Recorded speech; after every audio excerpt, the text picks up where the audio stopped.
Hey everybody! So today we're going to talk a little bit more about death transits. This seemed to be of interest to some people. I find it interesting too. So this is not meant, though, I want to preface this again, like with the first one, that this is not meant to be scary or fear-mongering or anything of that nature. It is purely just fucking with ideas about transits at the time of death and to the natal chart. Mind you, I'm not talking about like death charts that you would look at in more of a horary context. I'm strictly talking about transits to the natal chart that could indicate departing this earth. Now, death, like life, is very personal. So there are things out there online that are like, oh, if this transit happens, it can mean death. Kind of went over this in the first video. And some of them sound really fucking scary, and I'm not trying to say that those transits that I'm thinking of, and I'm sure anybody that's interested in this has seen these sorts of posts and things, people talking about this. I'm not saying that some of these transits couldn't possibly indicate death, but if those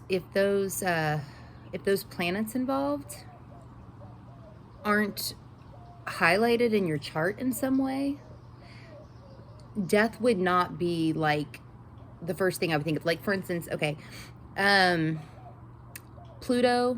Pluto opposite Sun.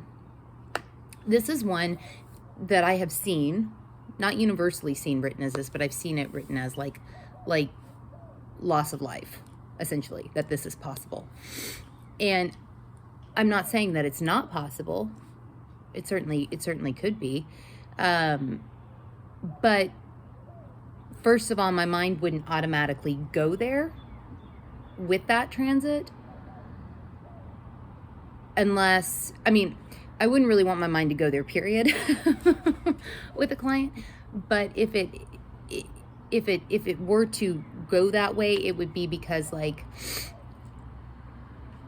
I don't know, maybe Leo was the fourth house cusp ruler. And I know in the last video I mentioned that the fourth house in the IC kind of being lit up at death, at time of death. That's not universal, but it does tend to happen.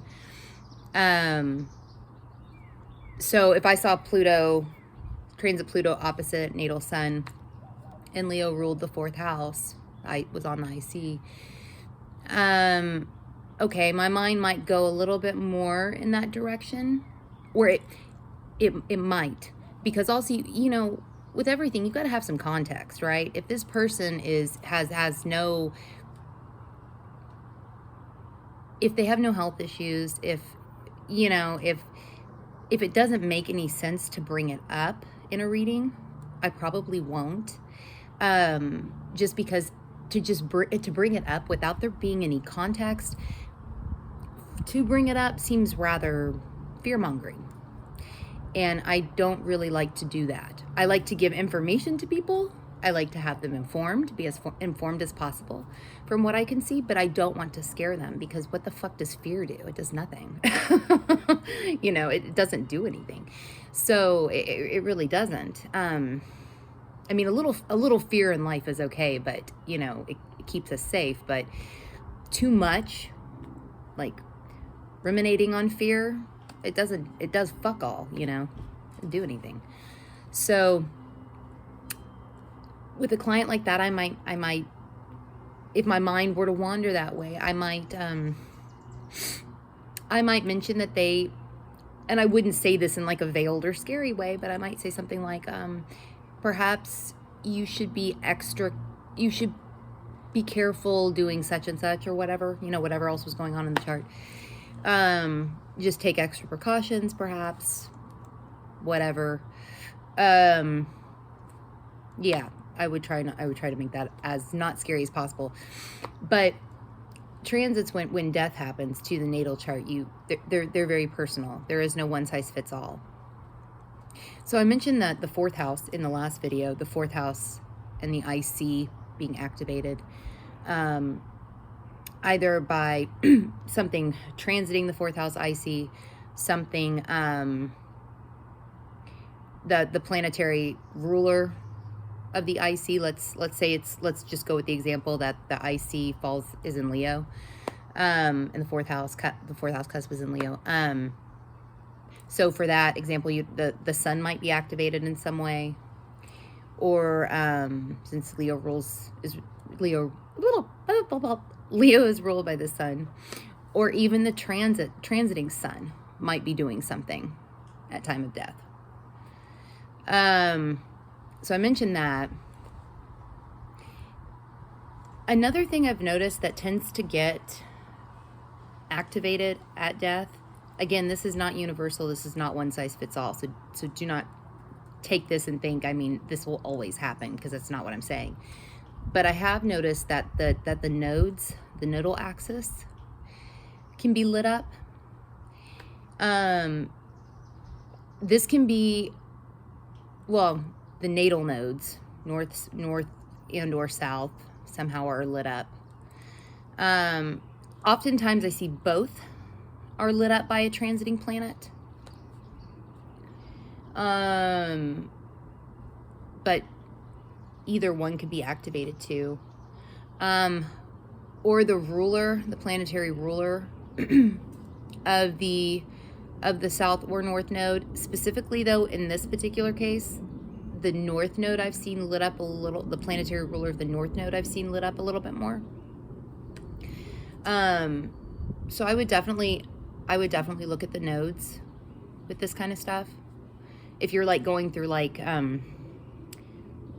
charts of celebrities, say, that have passed on, and look at their, if there's a good time of death for them, you can look at the transits for time of death, or just day of death, even depending on what chart create, you know, what software you're using, and just see what looks like it's lit up, what, you know, put the transits up against the celebrity's chart and see, or well-known person or whoever, even people that you know, you can do it with them too. People that you know that have passed on. But the nodes do tend, I have seen the nodes lit up in some way. Another thing, the transiting nodes, I've also seen those involved too. Not quite as often, but I have noticed that there has been a correlation with that, though. I would think about this more, things transiting the natal north and south nodes. I would go with that one first. And really, depending on your chart, we could be talking about any transits. It really depends. Like, I don't know, like if you have like the let's say you've got the fourth house, fourth house is in Leo, IC is in Leo. Maybe the transiting sun is hitting the north node, is the natal north node, something like that. Another thing I've noticed being activated is the chart ruler and the ascendant. Those two also, there seems to be some kind of there could be some sort of activation there too. That tends to happen as well. I see that more than I'll see like the descendant being involved, or the midheaven being involved. It's first and foremost the IC in the fourth house and the ruler of such, but also the ascendant and the chart ruler also, I've seen that also be activated at time of death, or the transiting chart ruler, whatever that is. I've also seen that play a role as well.